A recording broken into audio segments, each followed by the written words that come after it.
My name is Orson Aguilar, and I'm the executive director of an organization called the Green Lining Institute, which is actually just down the street from here. Thank you very much.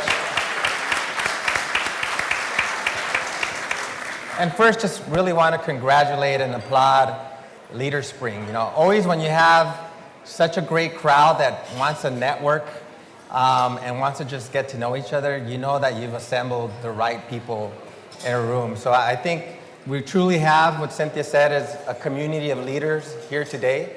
You're going to hear for the next 45 minutes or so from a fabulous panel of what I would call, we're calling today's event Leadership 2.0 Connecting Communities. In my opinion, I would say with these leaders here, we're kind of at a Leadership 3.0, if I dare to go there. Congratulations, LeaderSpring, on putting together such a wonderful event. And despite the fact that you keep rejecting me to your prestigious leadership program, you still let me moderate this panel here today. So, Cynthia Renato, maybe one day I'll get through that tough application process. First, I'm just really excited to be here with two great leaders. One is Dr. Hernandez. Can you give her a quick, big black applause? And the other is Evelyn Dilsaver. Another round of applause for Evelyn. And so you have their bios in your packet. You don't need me to read their bios. But when I think of the two of them in the context of the theme today, and then also in the context of the work that we do at the Green Line Institute, I think of these two heroes as two heroes that have superpowers. Let me start with Dr. Hernandez. If I were to think of all the superpowers that Dr. Hernandez has, she's a disruptive leader in the field of philanthropy, right? She is a disruptive leader in the field of philanthropy. What do I mean by that is, one is she really knows what's happening in the community, right? Our vision of our philanthropic leaders is that they truly are connected to the community. It's not a textbook issue. It's not something that they got a PhD in. They truly know what's happening in the community. But not only are they great at being philanthropists, but they're really great at empowering other leaders to do their job. And many of us who meet with Dr. Hernandez on a regular basis, and I say us because I see so many colleagues and friends out there, know that after you meet with Dr. Hernandez, you just kind of come out of there like floating, like you've just been empowered to go do your job better, regardless of whether you got money or not. Just that spirit is just so great. And so one of the things that I always say is just your smile and your presence is always just so captivating. And so thank you, Dr. Hernandez, for joining us on this stage today. And thank you for supporting my leadership all of these years. So another round of applause for Dr. Hernandez. And I'll be honest, I recently met, the great thing about these organizations is that you get to meet new people, right, on our journey to be better leaders. And couldn't, be more thrilled than to be on the stage with Evelyn Dilsaver. Again, her bio is in the packet, but if you think of her superpowers, it's a superpower that we really need. One, we need more leaders, such as Evelyn, to look at the numbers, right? If you look at her background, her magic is making sure that your finances are in order, accounting is in order, much more than that, right? She is a CPA by background, but she's been able to take that magic with numbers and really transform that so that it's just not a numbers game, it's an overall strategy game. And if you're able to hear her speak, as she goes across the country giving speeches, you see that she is really an insightful thought leader that serves on nonprofit boards, but as importantly, also serves on corporate boards. And our vision is that not only do we have strong leaders in philanthropy, in government, at our nonprofits, but also in corporate America, because it's such an important pillar that really drives a lot of the things that we address as nonprofit leaders. So with that, another round of applause for Evelyn. Thank you very much, Evelyn. So before we get to some Q&A, just really wanted to kind of put the backdrop there, right? This is a great organization that empowers nonprofit leaders in the Bay Area. And, we are having, we're sticking with this Leadership 2.0 and this power of disruption. You see our communities truly being disrupted in many ways, right? Just had somebody talking to me, a great leader who runs a nonprofit in the Mission District, talking about how their work is being disruptive by what's happening there in the economy. Just had coffee with somebody in downtown Oakland today who's talking about the changes that we see and how the local community is being disrupted at that level. And this disruption is leading to something that we hear about. It's called the growing wealth gap. A lot of us also refer to it as the growing racial wealth gap, right? And with that comes many layers of the things that we're working on. And as we are working, especially in the Bay Area, and you see this wealth gap, you see it every day in the streets. I see it.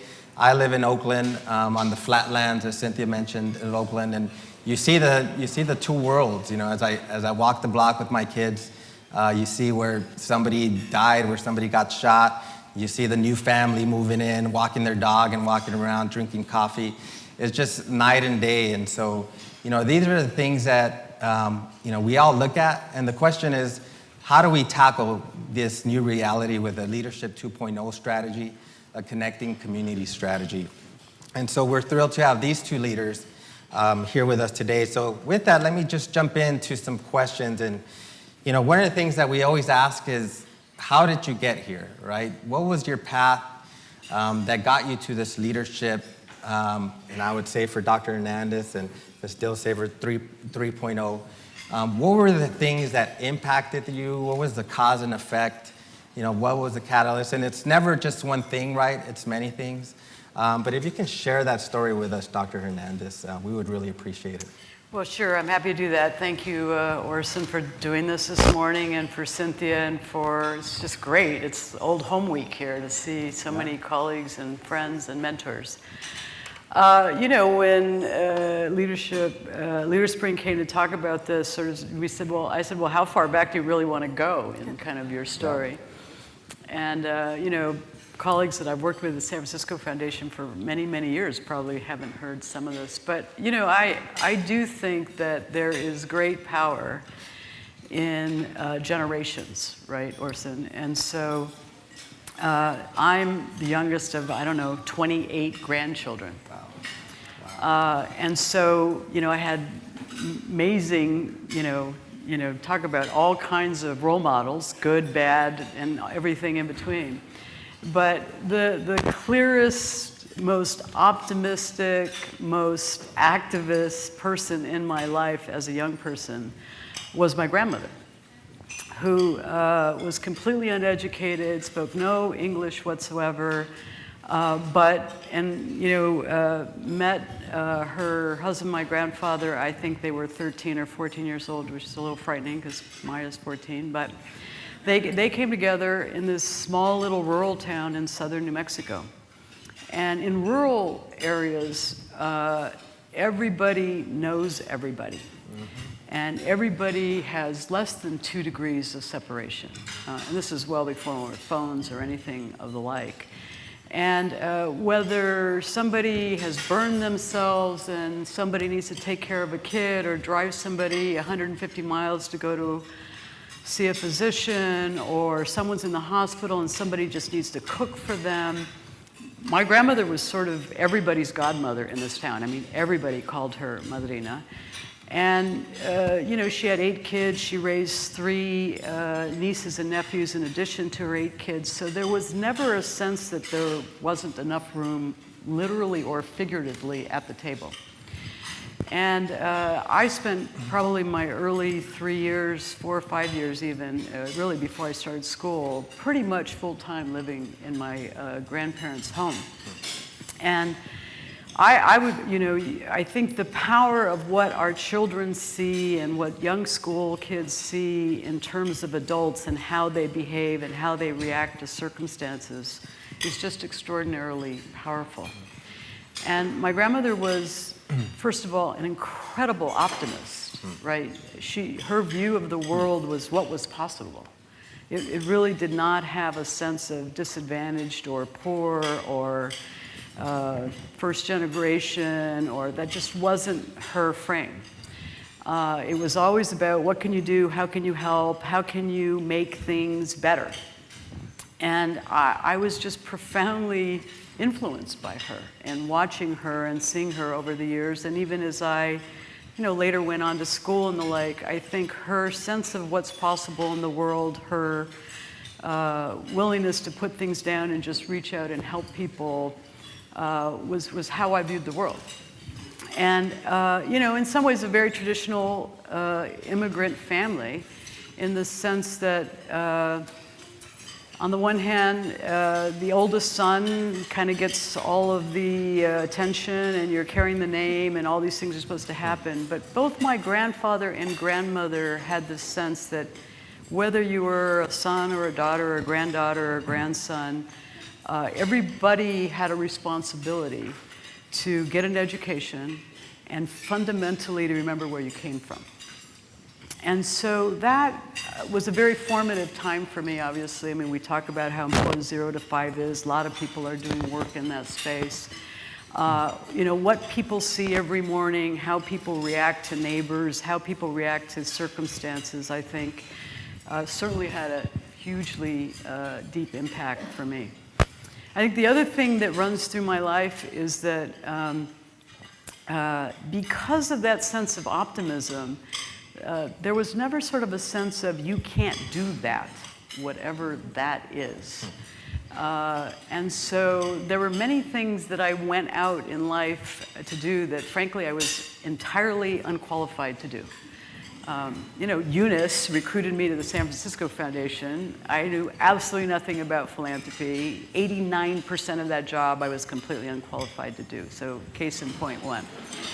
But, skip over a really important part of my kind of life's learning, which is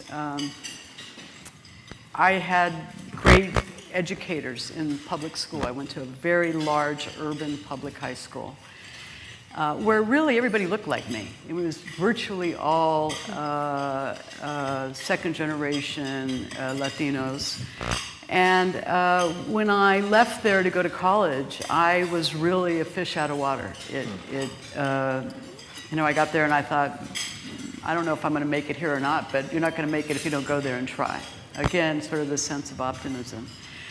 Fast forward into medical school, and you start medical school in the midst of an AIDS epidemic. And I think more than any other professional experience that I had, when you are working in an epidemic situation, and at that time, this is in mid-80s, we had not one antiretroviral therapy. So literally, you would meet somebody in the ER or in your clinic, and maybe you had 3 months of a relationship with that person. And the most profound thing I learned from the AIDS epidemic, I mean, it's a lot of public health lessons and a lot of tools and a lot of things that came from that, was the clarity of what's important in life. Because people who got infected with HIV had very, very rapid opportunistic infections, malignancies. They really it was, I want to get to my sister's quinceañera. I want to get to my daughter's, third grade party. It was this clarity of thought around what was important in life and what wasn't, that allows the white noise to go away. And that happened to me when I was 28, I think, when I first came to San Francisco to do HIV work. And when I finished my residency at San Francisco General and came out of really what was a very surreal period in medicine and in community, I ran across our own community of Latinos sort of saying, well, we don't get HIV. And I sort of knew that was fundamentally not true. I mean, I'd been in the hospital, I had seen it. And so again, first job out of residency, I also didn't know how to do. There also wasn't a job description for it. But the whole idea was, how do we make our community step up and own something that was deeply frightening, that was very unknown, that was very stigmatized.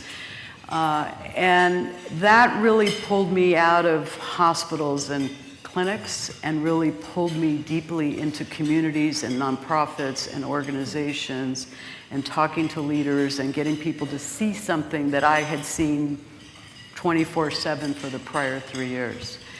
And so the AIDS epidemic was a horrible epidemic. Jimmy Loyce, who's an alumni, worked with me for many years in the AIDS office at the health department.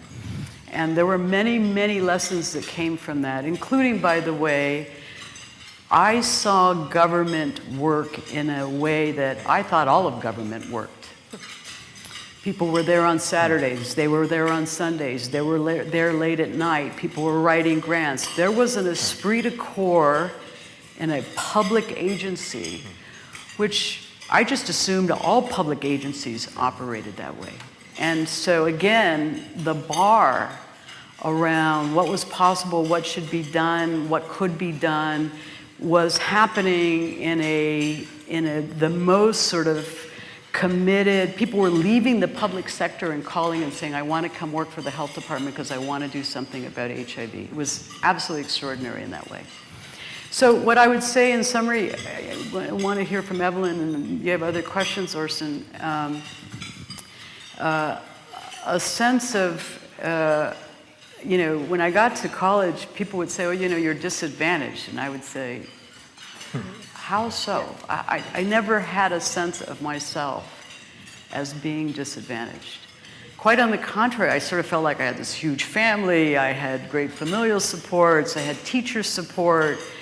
And so, this approaching community from its assets was just, it's how my grandmother worked, it's how I saw government work early on.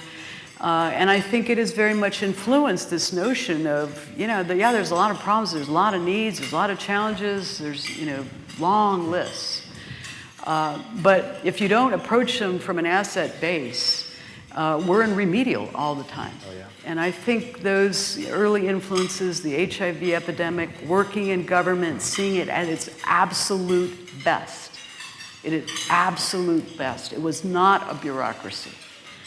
Levi Corporation called one day when I was director of the AIDS office and said, you guys take forever to get money out the door to organizations, nonprofits of all sorts that were doing all kinds of care and volunteer work and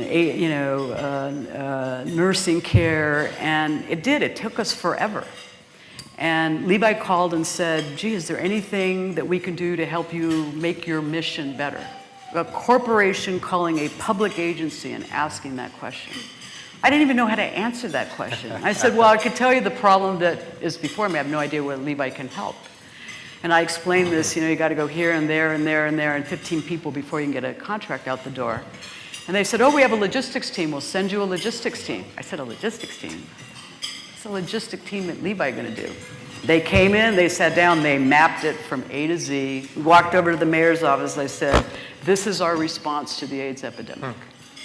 And we went from something that took us, I don't know, Jimmy, remember, 9 months to something closer to about 6 weeks to move federal money into the community. And so,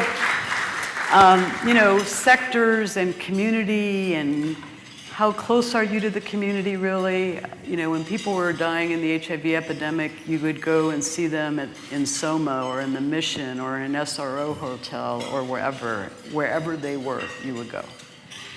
And it made you feel like we are all really closely connected in this. And those are the things that I would highlight as giving me whatever disruptive 1.5 points on leadership. But the sense of what is possible and the ability to see what somebody else can bring to what you have or what you're trying to do is a lot about what LeaderSpring does in all of this leadership work. And I think all of us have stories that kind of touch point in those arenas. So I'll stop there, Orson. And thank you for sharing that. And for many of us who know Dr. Hernandez, we often don't get to hear all of these things, right? So one is When are you going to publish your book? We'll get to that one later. But just really appreciate what you said. In particular, want to, I'm raising my 3 kids in a multi-generational household where there's a grandma and a grandpa. And, for financial reasons, sometimes people ask who's the head of the household, and they look at me. I'm like, no, she's the head of the household. She is the one that keeps us grounded and is that kind of optimist, like always happy despite how much work she has to do. She's that forever optimist, and that it transcends in so many ways. So thank you for sharing that. Evelyn, we'd love to hear your story as well. Thank you. Well, and thank you again to Cynthia for having us here. My life is different than Dr. Hernandez. We actually serve on the Blue Shield board together, so we have a lot in common that way. But we also share one other thing in common, is that my parents and your grandmother always said you could do whatever you want, right? So there was never a barrier to our ability to achieve what we wanted to achieve. So I'm Filipino. My dad ran away from home and joined the U.S. Navy, and didn't see his parents for 32 years later. Wow. So I grew up in an Army base, Navy base, all around the world, pretty isolated, unlike you with your grandparents and your cousins and your aunts and your uncles. It was just our nuclear family, my brother and my sister. In fact, you can tell my dad was in the Navy. My brother's 10 months younger than me. So what gives with that, right? So we grew up moving from Army base to Army base or Navy base to Navy base. And you ended up having to make friends fairly quickly because you never knew when you were going to get transferred to the next location. And so that taught me a lot about breaking into cliques, because usually when you go to a lot of places, there are a lot of cliques that form, especially in school, and many of you know that when you were in grammar school. And it's hard to break into, and you learn to shake off rejection. In fact, it's interesting in the Filipino community, because my parents wanted us to grow up American. This was in the 50s. And it wasn't accepted to have a second language, which today I wish I did, because it is very important to have a second language, but we grew up without that. So we were brought up to be very American. We were the only Filipino family in many of the schools that we went to, grammar school and high school. So I never thought of myself as Filipino. It's funny, until I ran into a Filipino community, and I couldn't speak Tagalog. And that was where the biggest rejection came from, was because I couldn't speak Tagalog. And then I played sports. That was a way to get into communities and cliques. I played volleyball in high school, and I know I'm 5'1", I'm tall, 5'1", but I had a high jump, so I could play volleyball at the time. That's great. In fact, I played up until 5 years ago when my brain was moving a little faster than my body was moving. So I went to Moreau Catholic High School in the East Bay, and we were the first class of girls at that time, so every year we became the first class of girls. And I became student body president when I was a senior in high school. From then, went on to college and graduated and got my CPA degree. I worked for one of the big 4 firms, and then from there went to Schwab as their controller. And all of this time I learned how to develop relationships, which became really important because after 4 years 6 years as controller at Schwab, I decided I really wanted to move into the managing a business line, actually making decisions. Because when you're controller, you felt like you're always recording everybody else's decisions, but I wanted to be on the front end of making those decisions. So I started to move around the company, and because I had built relationships with all the senior executives, they trusted me enough to allow me to move around the company and pick up sales and business development and operations and product development. And one role I had, I was chief of staff to Dave Patrick, who was co-CEO at the time at Schwab. And the first thing Dave said to me, because I said, well, what's this chief of staff role? He said, well, you just have to help me. He had 17 direct reports, and he was pulling his hair out. And I said, okay, I'm just going to carry your bags. And I'm only going to do this for 18 months. And he said, okay, but the one thing you have to do is you have to not give me your opinion for 6 months. So, well, that's hard to do. How do I do that? I mean, I can only stay quiet for maybe 2 minutes, stay quiet for 6 months. So it lasted 3 months. But what he was trying to teach me was you have to listen because there are multiple sides to every argument. And usually when you're the CEO, and many of you are, you usually have people come to you with their point of view. But you never hear the other point of view. And if you can hear those other points of view, you can make a much better decision. So my role was to help him find those other points of view so that he could then make a good decision. So from that, I really learned how to listen well and how to read my audience so that I knew how to present issues so that it would be a win-win. Because in those kind of roles, you had to be a win-win. And because I knew I was leaving in 18 months, I knew that I couldn't alienate the executives around me, so I couldn't use the power of his office to make things happen. I had to use the power of persuasion. So I called it influence without authority. The other way I called this job, if you're ever chief of staff, it's the Wonder Bra job, because you're the invisible means of support to many of these CEOs. But it's a great role. It's a great role to play, and you do learn a lot. I then started moving around the company. I have 3 boys, and I was coaching volleyball at the time when Julie Abrams found me. And Julie convinced me to be on a non-for-profit board that helped lower-income women start their own businesses. And I was coaching volleyball at the time, and I thought, oh my God, this is so great, because I had all boys, and I didn't have girls. But I saw that the power of sports had for girls in terms of letting them play at a level of competition, learning how to be a leader, and learning how to be a follower. So when Julie found me, of course I followed her into the non-for-profit world. After Schwab, I decided my next adventure was going to be serving on boards, and this is where Eunice played a role. Another recruiter came and asked Eunice about me, and I got on my first public company board. I now serve on 5 corporate boards and 4 non-for-profits, and I usually play chair of the audit committee role or chair of the board role. And the leadership roles that you end up playing is you recognize that the issues from company to company, especially on the audit committee, are the same issues that we all deal with. And as leaders, we all deal with the same issues around growth and around creating your vision and getting a team. And again, I know many of you are in the non-for-profit world, but even in the corporate world, the way you could advance is by surrounding yourself with a wonderful team, which is what I've learned as I've gone through my corporate world. You have to surround yourself with a team of people that believe in your mission, believe in what you want to accomplish, but you also need to surround yourself with people who will argue with you and present that other side. For those of you in the non-for-profit world, you have to surround yourself even with a board that supports you as an executive director, as a CEO, not just in giving you advice, but they need to support you in advocacy for the organization, and they need to support you in fundraising for the organization, because as you mentioned earlier, it's tough out there. I think fundraising has changed dramatically, and a lot of people will want to give you volunteers, but at the end of the day, you need cash, right?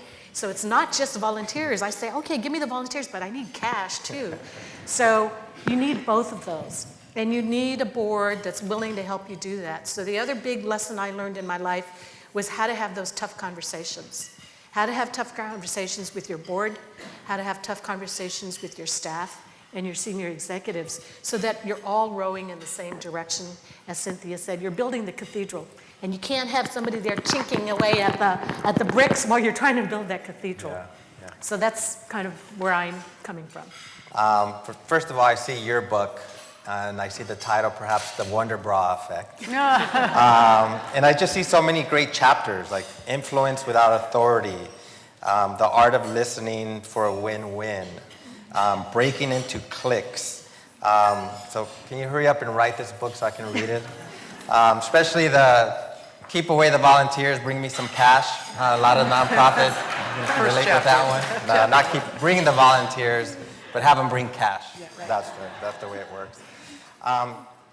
And you've kind of answered it, but how would you, we're talking about Leadership 2.0, How would you define Leadership 2.0, connecting communities?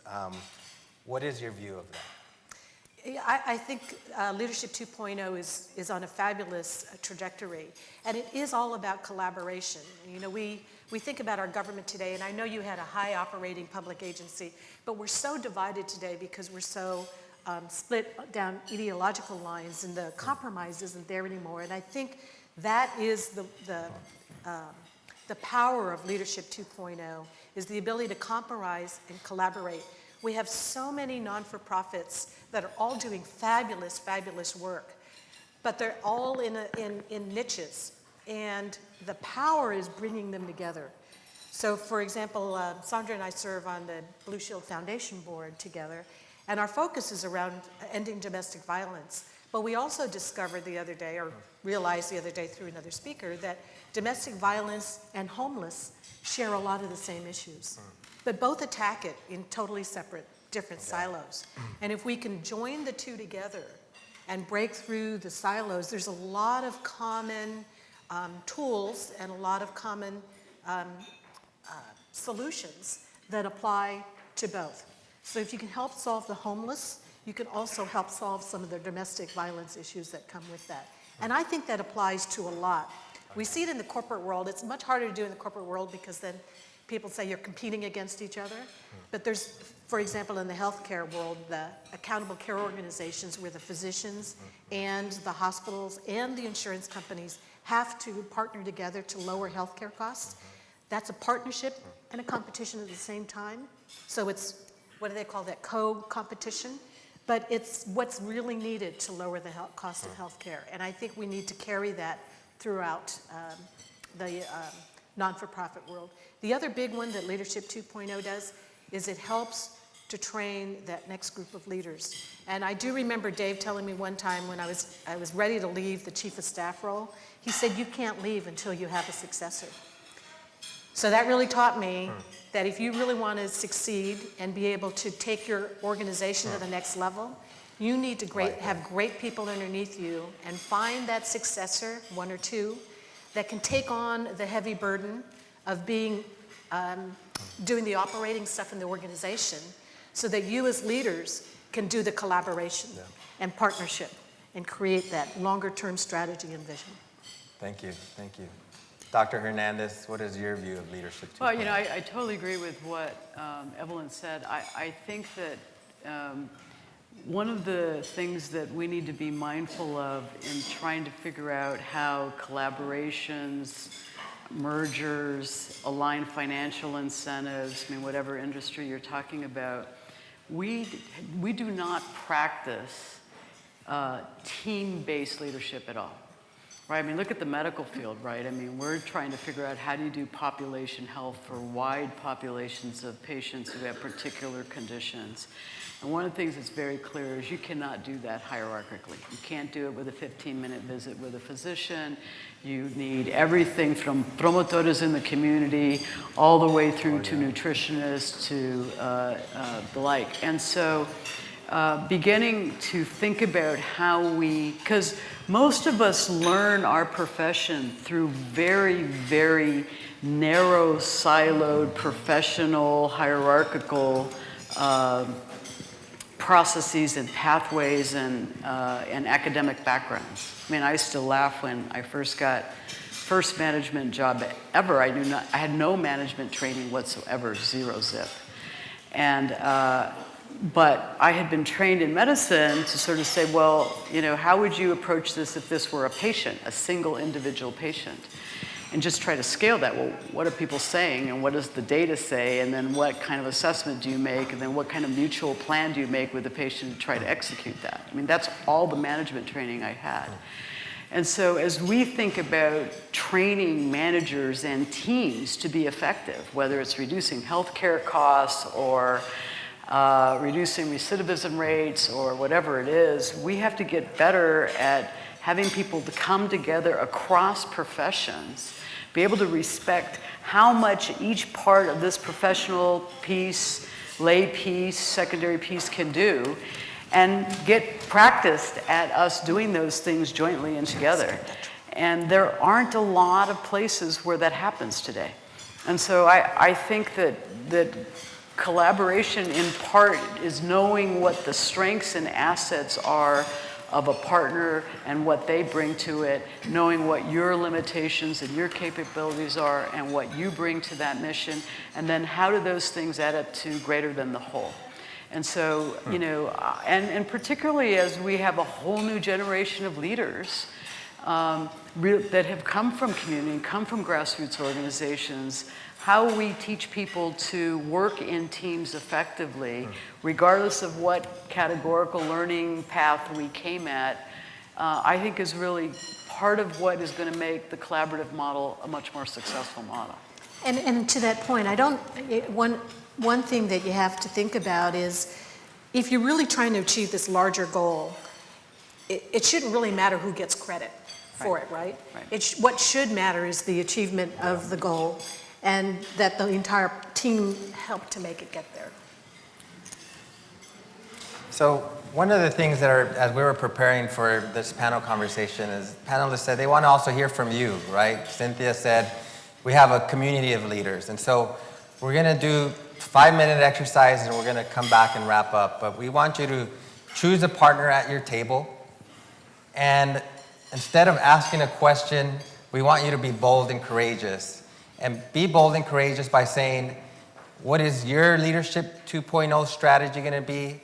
And based on what you've learned today, what are you committed to doing in your Leadership 2.0 once you leave from this room? We want to hear back from a few of you, and then we'll wrap up. So if you can get a partner, don't answer the question, tell what you're going to do, and then we'll bring you back in 5 minutes. Thank you.